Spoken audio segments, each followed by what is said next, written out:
Social media giant Facebook and its Instagram and WhatsApp services have been hit by widespread outages.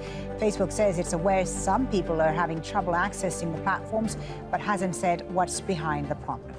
Well, let's speak to Ian Scher about this. He's the editor-at-large at the consumer tech site CNET, and he's joining us from Maryland in the U.S. Very good to have you with us. Tell us about what this all is about. I mean, Facebook says some users, but this looks like a global outage. How widespread is it?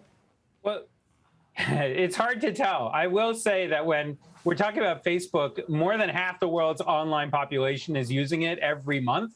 So, you know, a few users can be a lot of users. But this is a significant look. These outages happen from time to time. Right. Sometimes they are the result of bad behavior, hacks or something. Other times it's someone who pushed the wrong button.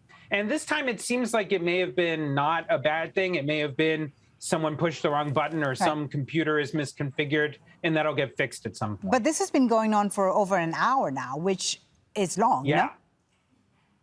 It is long. And look, these things tend to be unusual because Facebook in particular really prides itself on working really well. You know, over the last, I'd say 5-10 years, we've seen Google, Apple, Facebook, Amazon, all of them have been relatively stable. Before that, it was pretty normal for the internet to kind of go in and out and some websites not to work. You can look up the Twitter fail whale if you remember that period of internet history. So, you know, this stuff did happen, but it is unusual more so now. And so, yeah, having it out for an hour is definitely noteworthy. And this is coming in a day after a whistleblower revealed that the company Facebook prioritized profit over public good. And we know that political pressure has been building on the company. We're not speculating, of course, here whether there's a link between that and what's happening today.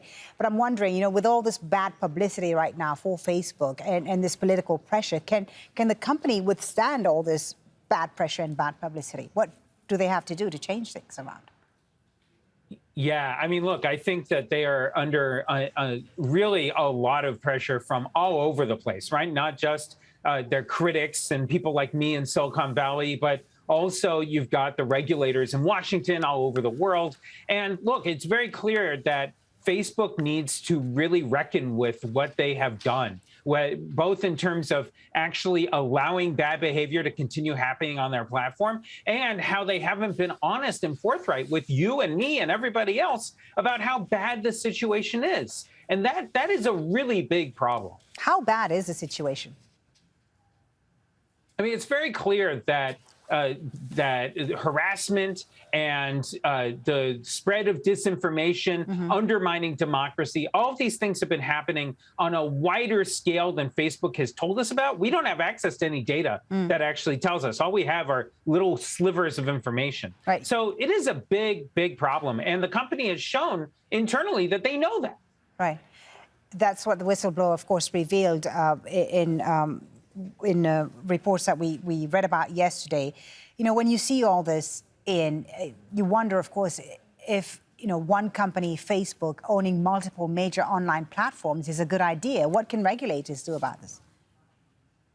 Yeah, I mean, look, there's been efforts inside of Washington to talk about whether or not Facebook should be forced to be broken up. You may remember that 20 years ago, that conversation was happening around Microsoft. And the way that turned out was that even though Microsoft was found to be a monopoly, all the government did was slap it on the wrist and allow it to continue being Microsoft. So I don't know exactly how far the U.S. government's going to be willing to go here, but I am curious to see whether this appetite for reigning in the tech industry will be any different from what it was a couple of decades ago.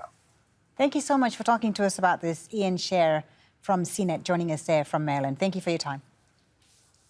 Thank you.